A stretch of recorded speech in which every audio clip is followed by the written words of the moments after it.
India just banned a $23 billion industry overnight. Yes, I'm talking about the real money gaming industry. Now, the government says that this will protect people from addiction and financial ruin. But the thing is, instead of solving the problem, this move could actually make it worse. Welcome to our weekly Indian startup news show. I'm Pankaj, your host, and you're watching Backstage with Millionaires.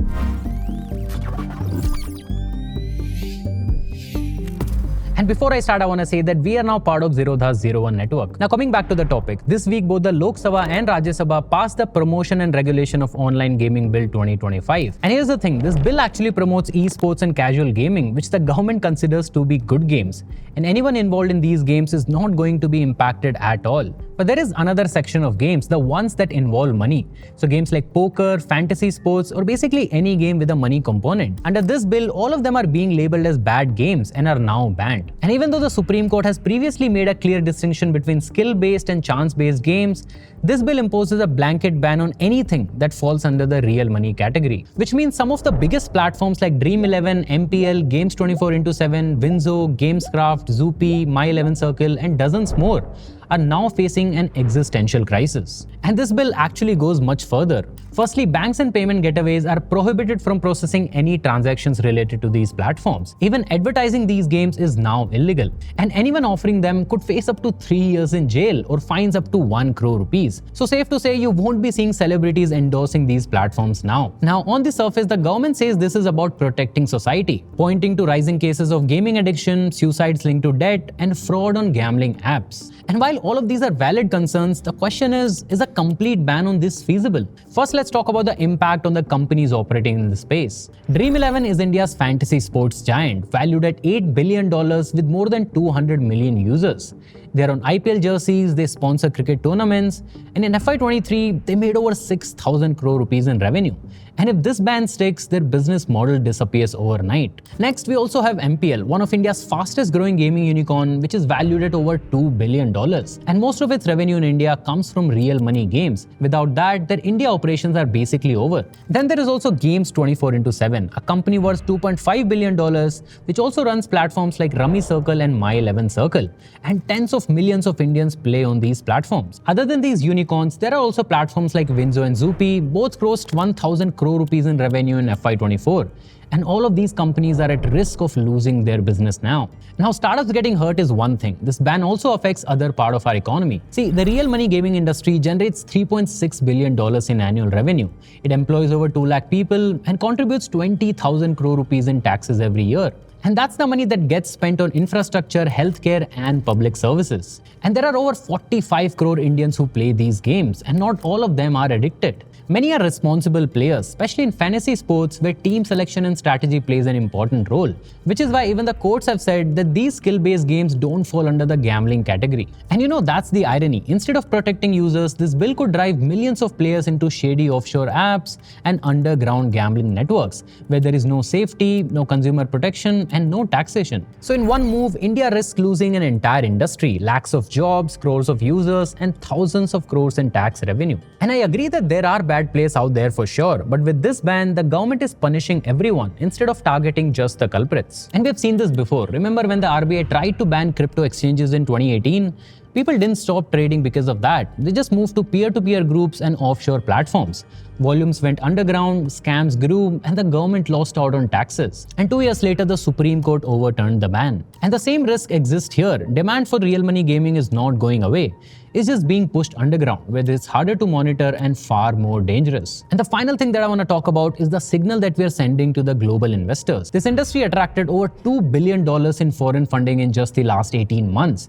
And this ban would prove that there is very little certainty in Indian regulations. And the government can ban any billion-dollar industry if it wants to. We have already seen crypto investors and startups moving away from India due to uncertainty in regulations.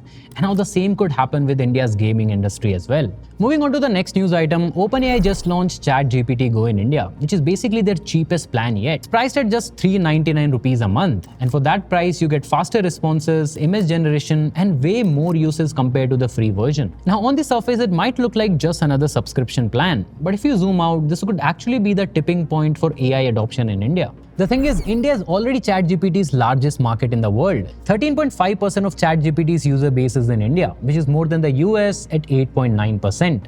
And by cutting the price, OpenAI is basically saying, let's make AI as common as WhatsApp or YouTube. And we've seen this earlier, what Jio did with internet. Before Jio, the internet in India was very expensive.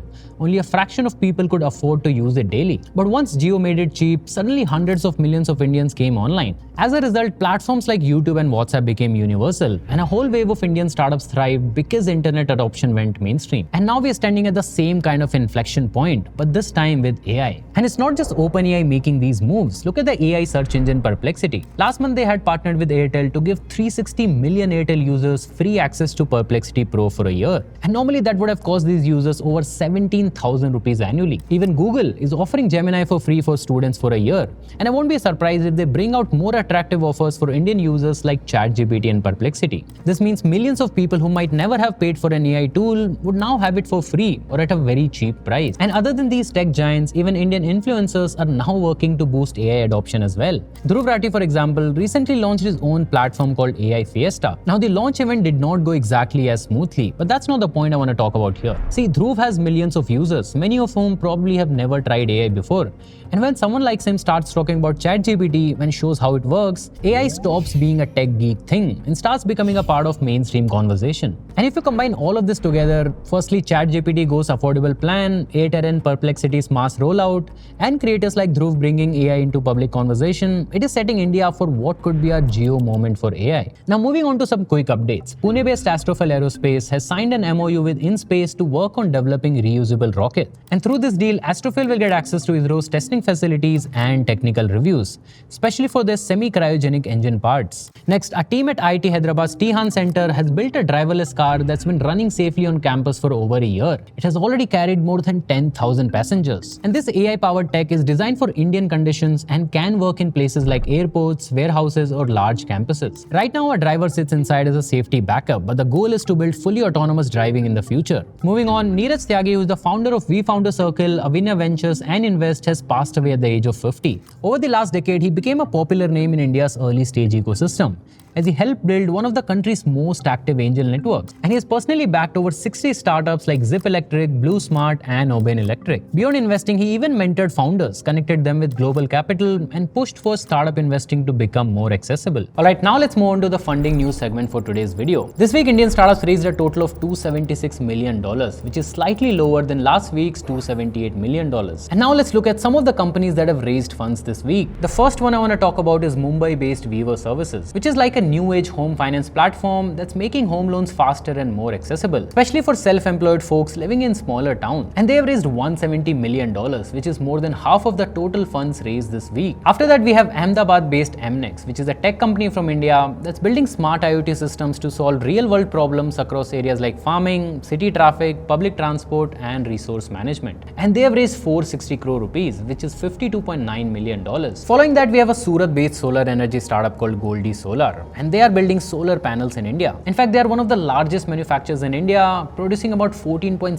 gigawatt of panels per year. And that's probably why they managed to raise $15.8 million from Zerodha's Nitin Kamath. Next up, we have Bengaluru-based Beyond Appliances, a startup that's building innovative smart kitchen tools specifically designed for Indian homes. And one of their first products was this Android-powered chimney, which does not just suck away smoke. It also plays music, shows recipe, and lets you browse apps while you cook. And they have raised $4 million in their Series A round. Finally, we have Bengaluru-based EdgeFacts, which is making it easier to build smart gadgets and machines. Normally, if you want to create something like a drone, a robot, or even a smart traffic signal, you need to juggle a lot of parts like processors, sensors, batteries, and Wi-Fi modules. And EdgeFacts actually combines all of this into a single ready-to-use board. And it actually gets better. The tech can even run AI directly on the device, so things like drones, cars, or robots can think and react instantly without always needing the internet. They call this their Skynet platform, and it's already being used by universities, startups, and even big companies like Mercedes and Cisco. And they have raised 1.39 crore rupees in their seed round. Alright, that's all the startup news I have for you this week. Thank you so much for watching, and I'll see you in the next one.